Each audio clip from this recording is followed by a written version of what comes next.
श्रीमद्वाल्मीकि रामायण बालकांड अध्याय 49। इंद्र को भेड़े के अंडकोश से युक्त करना। भगवान श्री राम के द्वारा अहल्या का उद्धार।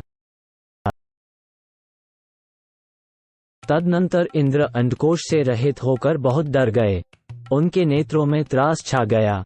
वे अग्नि आदि देवताओं, सिद्धों, गंधर्वों और चारणों से इस प्रकार बोले।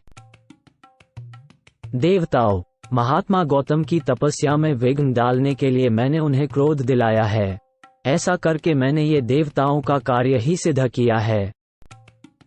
मुनि ने क्रोधपूर्वक भारी शाप देकर मुझे अंडकोश से रहित कर दिया और अपनी पत्नी का भी परित्याग कर दिया। इससे मेरे द्वारा उनकी तपस्या का अपहरण हुआ है। यदि मैं उनकी तपस्या में विघ्न नहीं डालता तो वे देवताओं का राज्य ही छीन लेते। अतः ऐसा करके मैंने देवताओं का ही कार्य सिद्ध किया है। इसलिए श्रेष्ठ देवताओं, तुम सब लोग, ऋषि समुदाय और चारणगण मिलकर मुझे अंडकोश से युक्त करने का प्रयत्न करो। इंद्र का यह वचन सुनकर मरुदगणों सहित अग्नि आदि समस्त देवता कव्यवाहन आदि पितृदेवताओं के पास जाकर बोले। पितृगण, यह आपका भेड़ा अंडकोश से युक्त है और इंद्र अंडकोश रहित कर दिए गए हैं। अतः इस भेड़े के दोनों अंडकोशों को लेकर आप शीघ्र ही इंद्र को अर्पित कर दें। अंडकोश से रहित किया हुआ ये भेड़ा इसी स्थान में आप लोगों को परम संतोष प्रदान करेगा। अतः जो मनुष्य आप लोगों की प्रसन्नता के लिए अंडकोश रहित भेड़ा दान करेंगे, उन्हें आप लोग उस दान का उत्तम एवं पूर्ण फल प्रदान करेंगे।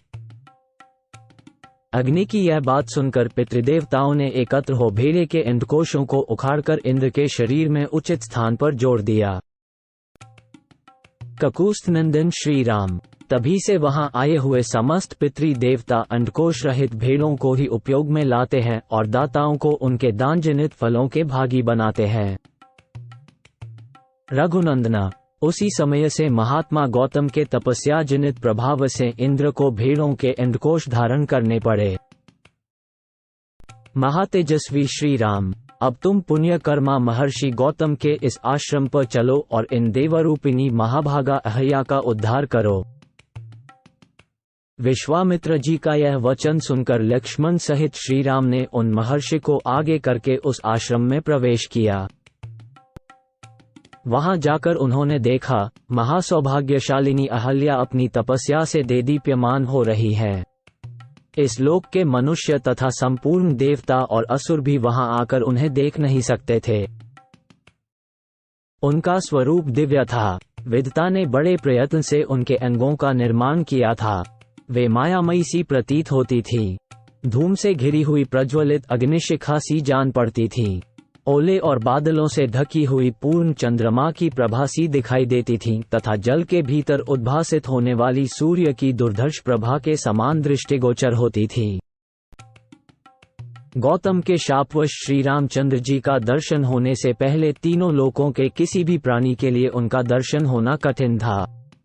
श्री राम का दर्शन मिल जाने से जब उनके शाप का अंत हो गया, तब वे उन सबको दिखाई देने लगी। उस समय श्री राम और लक्ष्मण ने बड़ी प्रसन्नता के साथ अया के दोनों चरणों का स्पर्श किया।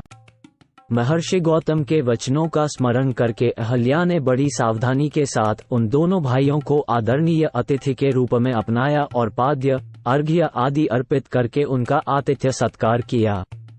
श्री रामचंद्र जी ने शास्त्रीय विधि के अनुसार अहल्या का वह आतिथ्य ग्रहण किया।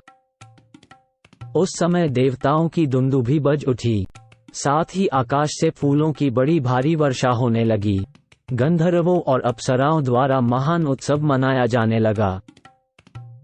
महर्षि गौतम के अधीन रहने वाली अहल्या अपनी तप शक्ति से विशुद्ध स्वरूप को प्राप्त हुई। ये देख संपूर्ण देवता उन्हें साधुवाद देते हुए उनकी भूरी भूरी प्रशंसा करने लगे। महातेजस्वी, महातपस्वी गौतम भी अया को अपने साथ पाकर सुखी हो गए। उन्होंने श्रीराम की विधिवत पूजा करके तपस्या आरंभ की। महामुनि गौतम की ओर से विधिपूर्वक उत्तम पूजा आदर सत्कार पाकर श्रीराम भी मुनि व विश्वामित्र जी के साथ मिथिलापुरी को चले गए।